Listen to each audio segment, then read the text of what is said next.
Meghan Markle is proven wrong by Princess Mary. Princess Mary has disproved Meghan Markle without requiring her to utter a single word.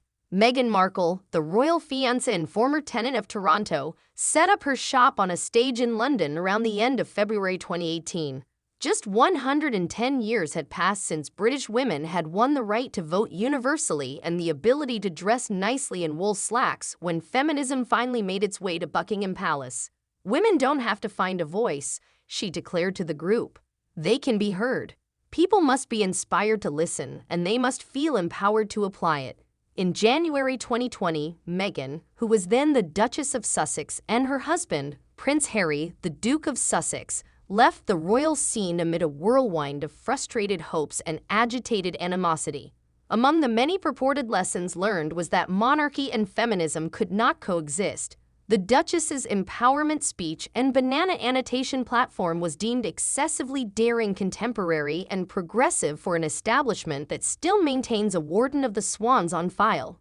That is a valid argument, until you cast a sidelong glance over the North Sea and catch a glimpse of Australia's most proud export from Scandinavia. Crown Princess Mary of Denmark is shortly to become queen. You see, our Mary has been working hard for years to disprove that specific Meghan idea. This week, the couple has been the subject of intense and renewed attention, with a lot of it centered on Fred's recent, highly publicized trip to Madrid, following her mother-in-law, Queen Margaret's shocking announcement that she will abdicate later this month to make way for Crown Prince Frederick. Of course, we are all familiar with the main plot points of the Mary mythology, from the tearful crescendo inside the Copenhagen church to Cupid's arrow improbably striking the hair to one of the oldest monarchies in a Sydney drinking hole set to the tunes of Aqua. Because of all of this, authors are legally obligated to use the epithet fairy tale at least once in each novel. However, very few individuals are aware of Mary's true activities during the past 20 years. It's fairly strange stuff, and it opens your eyes. Things like that. A significant amount of money was donated to the couple in lieu of wedding gifts, money that the newly appointed Crown Princess utilized to launch the Mary Foundation, which prioritizes addressing domestic abuse. In Denmark, people don't consider domestic violence. "We're attempting to assist and remind individuals," she stated in a 2009 interview. Or things like being named a patron of the World Health Organization, endorsing the United Nations Population Fund to support safer childbirth practices and maternal health in underdeveloped countries, and becoming well-known enough to be invited to participate as a keynote speaker at the OECD Global Forum in 2022. She made 20 work travels in the 2 years prior to the pandemic alone, visiting places including Kenya, Ethiopia, and Indonesia. In 2021, she traveled to Burkina Faso on a mission to raise awareness about issues such as forced marriage and genital mutilation, and to assist individuals afflicted by it. She became the first royal to support a significant LGBTI+ organization in any nation when she was named the 2019 World Pride Patron.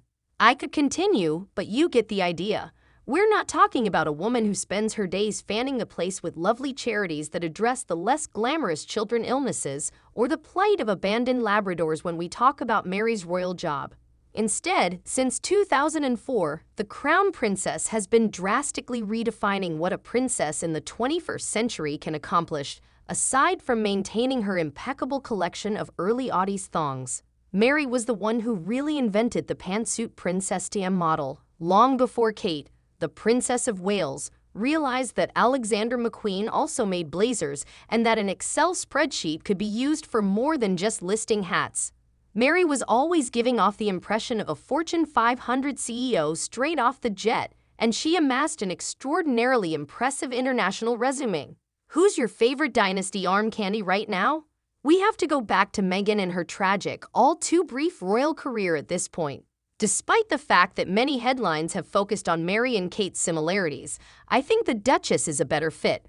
Both women had somewhat successful careers: real estate in the eastern suburbs, acting in cable comedies. They had moved countries, converted to other religions, and picked up new languages. Danish, stiff upper lip. They had met their princes by chance, a blind date over beer, a Sydney pickup joint, and when they finally arrived, they were viewed as being too direct. Most importantly, they were both dedicated to making gender equality and issues impacting women and girls the center of their royal 9-to-5 careers. However, this is where the stories of these two women diverge quite dramatically. One of the apparent lessons learned after Megxit was that modern feminism would never be accepted by a hereditary monarchy, and that the principles and objectives of the fight for equality would never find a home in an establishment founded on hereditary privilege. Feminism would always be smothered or stifled by royalty. That has been completely disproven by our Mary, as well as simple and reductive. Over the course of 2 decades, the Crown Princess has demonstrated that royal women are fully capable of engaging in crusading and overtly feminist activity, even in the drabness of conference rooms, refugee camps, and tea rooms of women's organizations. Mary's career demonstrates what the Duchess could have accomplished, even though Meghan deserves praise, awards, or at the very least acknowledgement for her willingness to unapologetically identify herself as a feminist. This is a significant act in and of itself, as well as her Smart Works capsule line. One thing is necessary to comprehend how Mary accomplished all of this. It took years. She seems to have realized, among other things, that life in royalty is not like life in Hollywood, where one's reputation is based on their most recent appearance or glowing sun front page. The Crown Princess has engaged in very little flashy activity during the past 20 years that has garnered constant praise. No matter how beautiful you are, the headline "Woman Calls Meeting on Maternal Mortality Outcomes" will leave you breathless. Mary realized, however, that princessing is about the cumulative effect rather than instant PR gratification, not a banana in sight. Meghan also has the option to inquire with Queen Camilla about this. While the Sussexes were busy hosting Oprah in 2021, Meghan's stepmother-in-law started helping victims of rape and sexual abuse in 2013. That same year, Meghan appeared in Men's Health. In 2021, the now Queen became the patron of Nigeria's first rape crisis center,